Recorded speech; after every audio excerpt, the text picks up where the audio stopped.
Today's topic is urinary bladder, which is muscular reservoir of urine. First of all, its location. It is located in the anterior part of lesser pelvis, just behind the pubic symphysis, in front of rectum in males and uterus in females.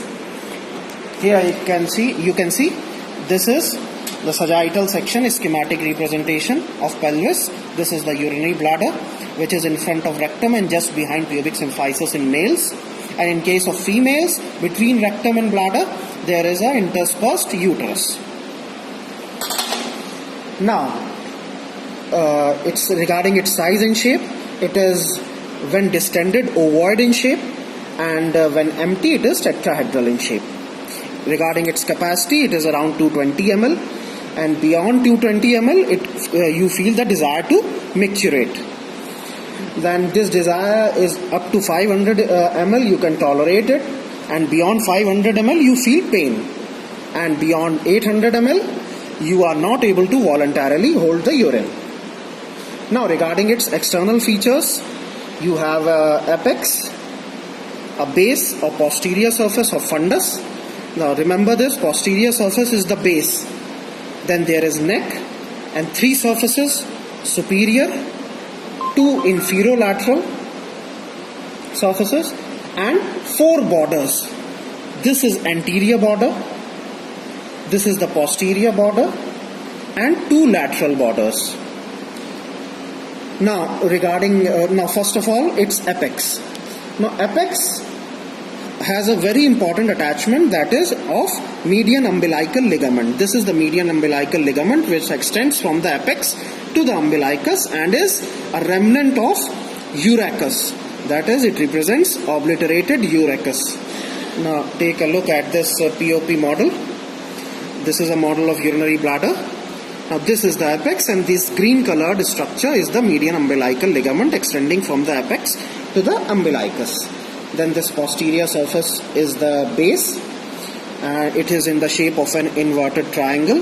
The superolateral angles have openings of ureter, and inferior angle gives rise to the urethra.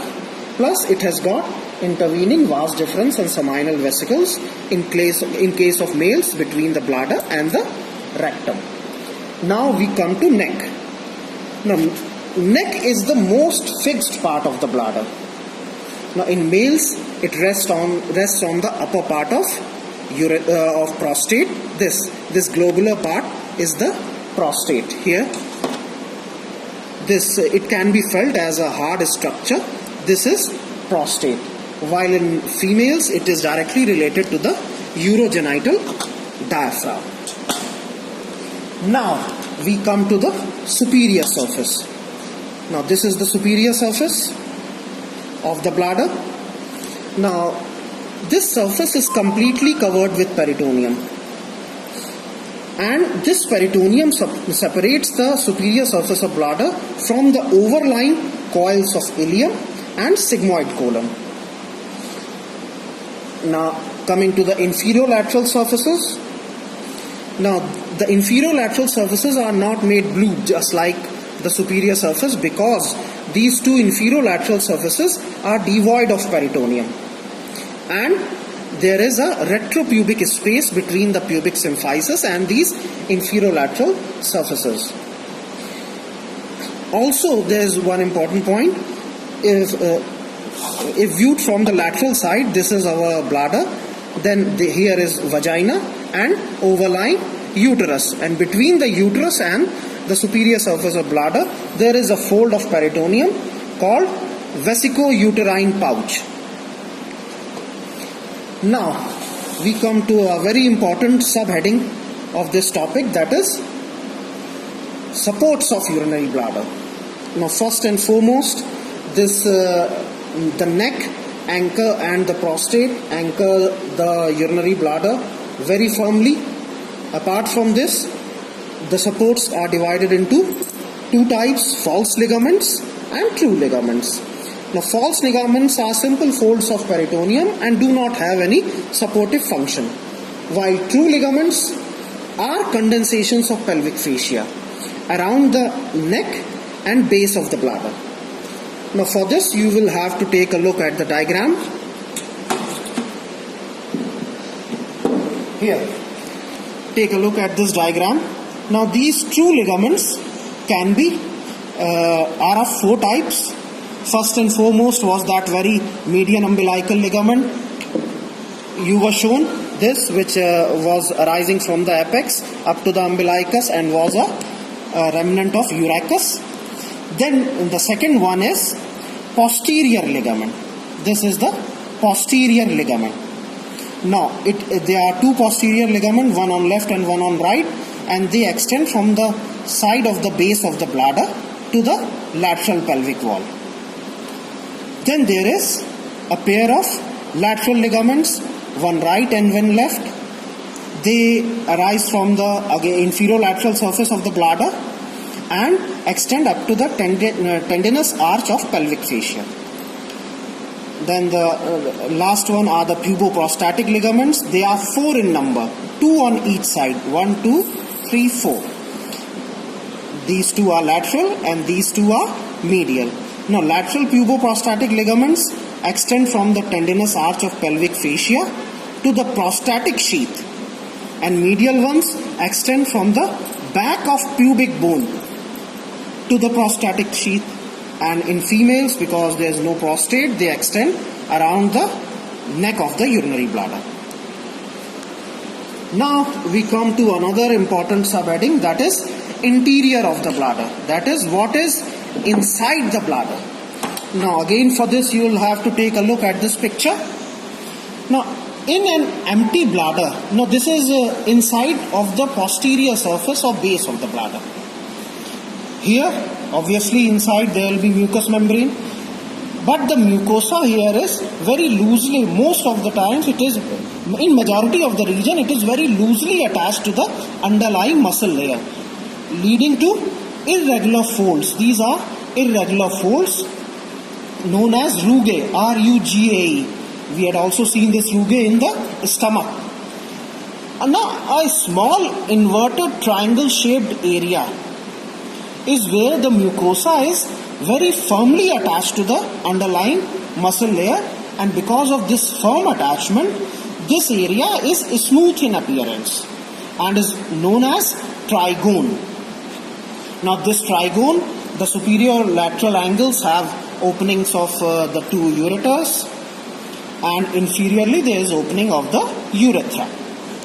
Now another small elevation is present in the posterior wall, which is produced by the median lobe of the prostate. Now there is interureteric bar of Mercier, M-E-R-C-I-E-R, which connects the two ureteric orifices, and is because the ureters continue for some distance inside the wall of the bladder, and is produced by the longitudinal muscle coat of the ureters. Then also between the ureter and the urethral orifice is the Bell's bar, B-E-L-L'-S, or uretero-urethral ridge, one on left and one on right side, which is also produced by longitudinal fibers of the ureter. Now coming to its arterial supply. Now again take a look at this diagram. Now the urinary bladder is supplied by superior and inferior vesical arteries. This is the superior vesical artery, this is the inferior vesical artery, and these are branches of the anterior division of internal iliac. This is common iliac dividing into external and internal iliac. Internal in turn divides into anterior and posterior division, and from the anterior division emerge a superior and inferior vesical artery. Now regarding its venous drainage, like most of other organs, the veins here do not follow the arteries. They form a vesical venous plexus on the inferolateral surfaces, and this plexus drains into internal iliac veins. The lymphatic drainage is into the internal iliac most of the times, and some of the lymph also drains into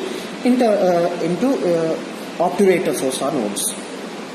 Regarding motor innervation, there was a detailed lecture on the motor innervation, but in short, the sympathetic supply is from, take a look at this diagram. The sympathetic supply is from T11 to L2 segment of a spinal segment. The parasympathetic supply as well as somatic supply is from S2, 3 and 4 by means of pelvic splanchnic nerves and somatic spodendal nerve, and sensory innervation is from nervi erigentis or pelvic splanchnic nerves, which is also from S2, 3 and 4. Now regarding its applied anatomy, we had a class on suprapubic cystostomy where we drain a distended urinary bladder because there is some obstruction in the outflow of urine by means of an opening created in the suprapubic space, that is just above the pubic symphysis, in a distended bladder which comes in contact with the anterior abdominal wall. And regarding the different types of pathological bladders that come under neurogenic bladder, that is autonomic bladder, autonomous bladder, atonic bladder, we all had a class on this very topic. So that was all about urinary bladder. Thank you.